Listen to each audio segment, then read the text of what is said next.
بسم اللہ الرحمن الرحیم۔ اللہ کریم آپ کو اور مجھے امن میں رکھے، اپنے حفظ و امان میں رکھے، آمین۔ اپنی غلطی کو مان لینا ایک ایسا ہے گویا ایک پہاڑ کو اٹھا لینا۔ یہ آسان کام نہیں ہے۔ غلطی ماننے سے آدمی کی اپنی نفی ہوتی ہے، صحیح نفی ہوتی ہے۔ اس کو توبہ کہتے ہیں اور معافی مانگنا کہتے ہیں۔ جب اللہ کریم سے معافی مانگی جائے تو یہ توبہ کہلاتی ہے، اور عام انسانوں سے اپنی غلطی کا اعتراف کر کے ان سے معافی مانگی جائے تو یہ معافی ہے۔ جیسے میں نے کہا یہ مشکل کام ہے، اسی لیے اللہ کو یہ پسند بھی بہت ہے۔ ایک حدیث مبارکہ میں ہمیں یہ بات ملتی ہے، توبہ کی اہمیت کو اجاگر کرنے کے لیے کہ اے لوگو، اگر تم گناہ نہ کرتے اور اللہ سے معافی نہ مانگتے تو اللہ تمہیں ہٹا کر ایسے لوگوں کو لے آتا جو گناہ کر کے اللہ سے معافی کے طلبگار ہوں۔ معافی کی بڑی اہمیت ہے، اور یہ نہ صرف اللہ کو بہت پسند ہے، عام آدمی سے بھی جب اپنی غلطی کا اعتراف کر کے معافی مانگی جائے تو آدمی معافی مانگنے والے کی عزت میں اضافہ ہوتا ہے، کمی نہیں ہوتی۔ لیکن ذہن میں یہ رکھا جائے کہ توبہ کسی رسم کا نام نہیں ہے۔ یہ جو ہم کہہ دیتے ہیں نا کہ کسی بات پہ معذرت، سوری، اچھے آداب میں شامل ہے، لیکن اس کو معافی کا نام نہیں دیا جا سکتا۔ اگر ہم اس کو معافی کہیں تو یہ تو گویا ایسے ہے کہ معافی اس کاغذی پھول کی طرح بن گئی جس میں نہ خوشبو ہوتی ہے اور نہ ہی رس۔ توبہ شخصیت کی تبدیلی کا نام ہے۔ توبہ کرنے والا اب وہ نہیں رہتا جو توبہ سے پہلے تھا۔ یہ بڑا پتا ماری کا کام ہے۔ شخصیت کی تبدیلی آسان نہیں ہے۔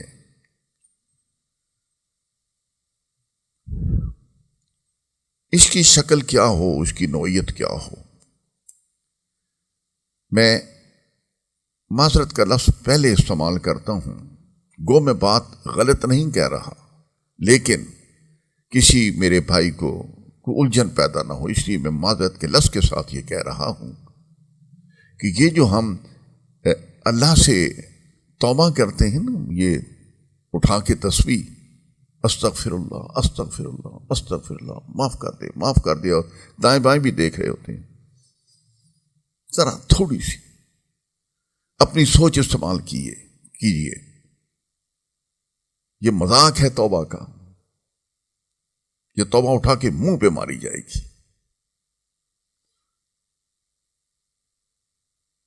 ایک دفعہ توبہ کر لیں، لیکن اس سے پہلے 2-3 کام کریں۔ اپنی غلطی کا اعتراف دل سے، پھر اس پہ شرمندگی کا احساس دل سے،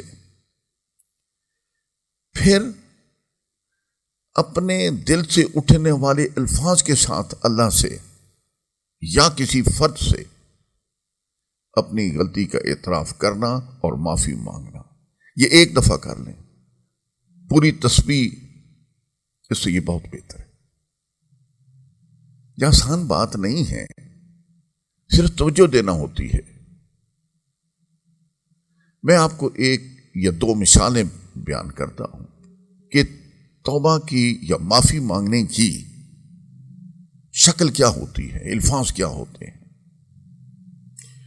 میرے بھائیوں، ذہن میں رکھ لیجئے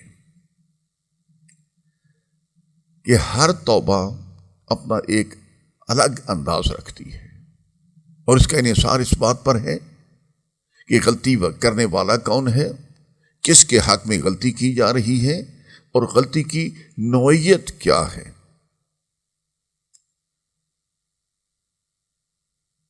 ہائی اسکول کے ایک ہیڈ ماسٹر صاحب تھے، ان کے پیر و مرشد ان سے ناراض ہو گئے کسی وجہ سے۔ انہوں نے کوشش کی انہیں راضی کریں، لیکن بات بنی نہ۔ سال گزر گیا۔ بات ذرا پرانے زمانے کی ہے، اس وقت گاڑیاں اتنی عام نہیں تھیں، دور دراز علاقوں میں نہیں چلا کرتی تھیں۔ تو ہیڈ ماسٹر صاحب کو اسکول چل رہا تھا، پتہ چلا کہ پیر صاحب آ رہے ہیں اپنی گاڑی میں اور اسکول کے سامنے سے گزریں گے۔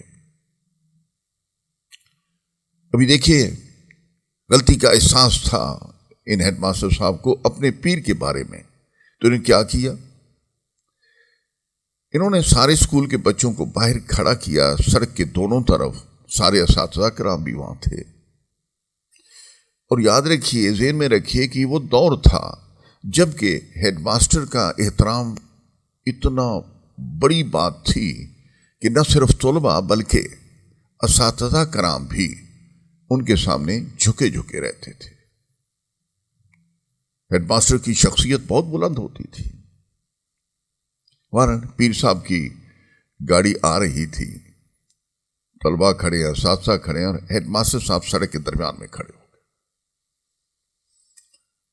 جب مرشد کی موٹر بالکل سامنے پہنچ گئی تو انہوں نے کیا کیا؟ اپنے کان پکڑے اور پھر بچوں کی طرح سڑک کے اوپر سب کے سامنے مرغا بن گئے۔ کچھ بولے نہیں، کوئی روایتی معاملہ کوئی نہیں اپنایا۔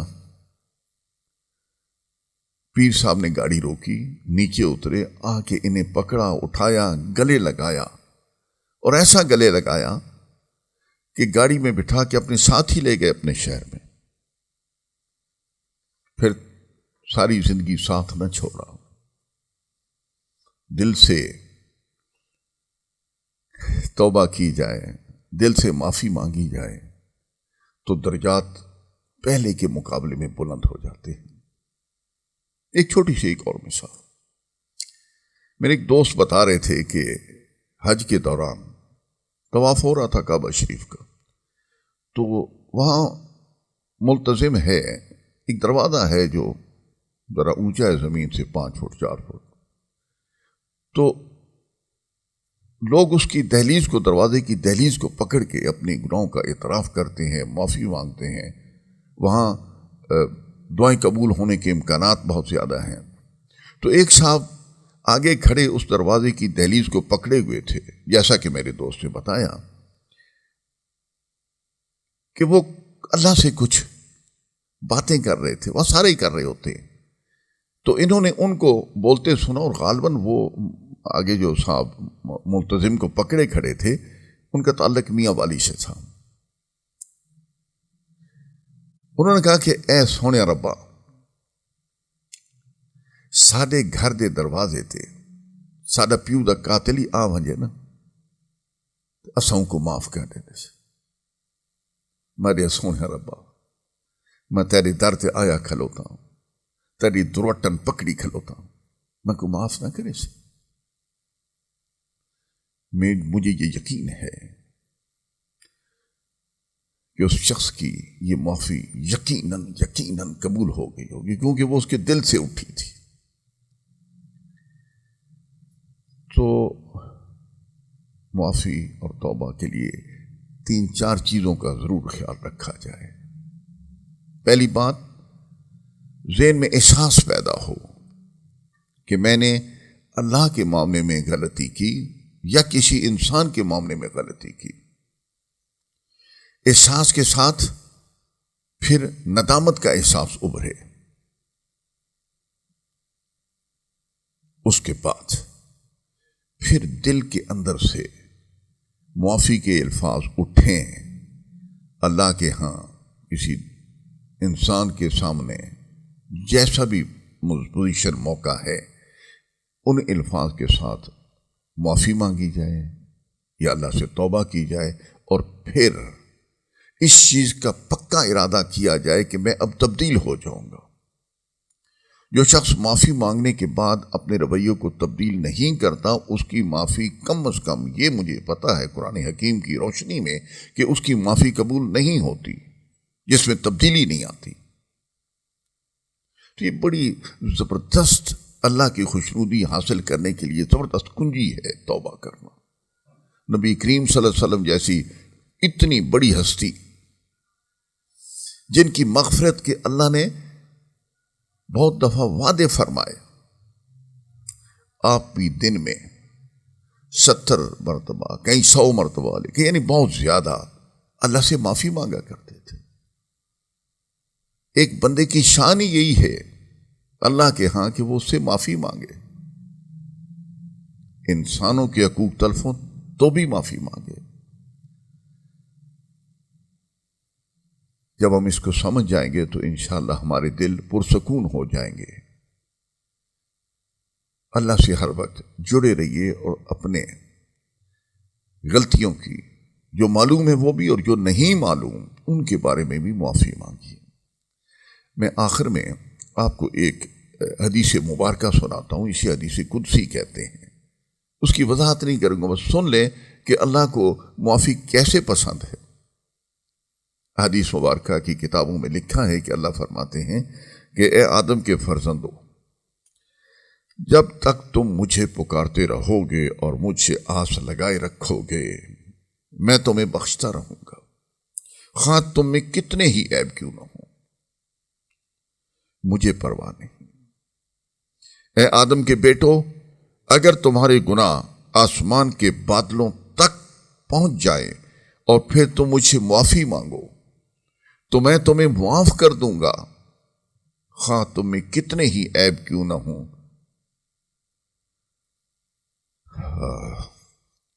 اے آدم کے فرزندو، اگر پوری سطح زمین بھی تمہارے گناہوں سے بھری ہوئی ہو، پھر تم میرے پاس آؤ اس حال میں کہ کسی کو میرا شریک نہ ٹھہراتے ہو، تو میں تمہارے پاس پوری سطح زمین بھر مغفرت لے کر آؤں گا۔ میرے رحیم اللہ ہمیں معافی مانگنے کی توفیق عطا فرما دے۔ ہمیں یہ بھی توفیق عطا فرمائے ہمارے اللہ کہ ہم اپنے بھائیوں کے ساتھ کوئی زیادتی کر بیٹھیں تو ہم ان سے معافی مانگیں۔ اللہ آپ سب کو اور مجھے اپنی حفظ و امان میں رکھے۔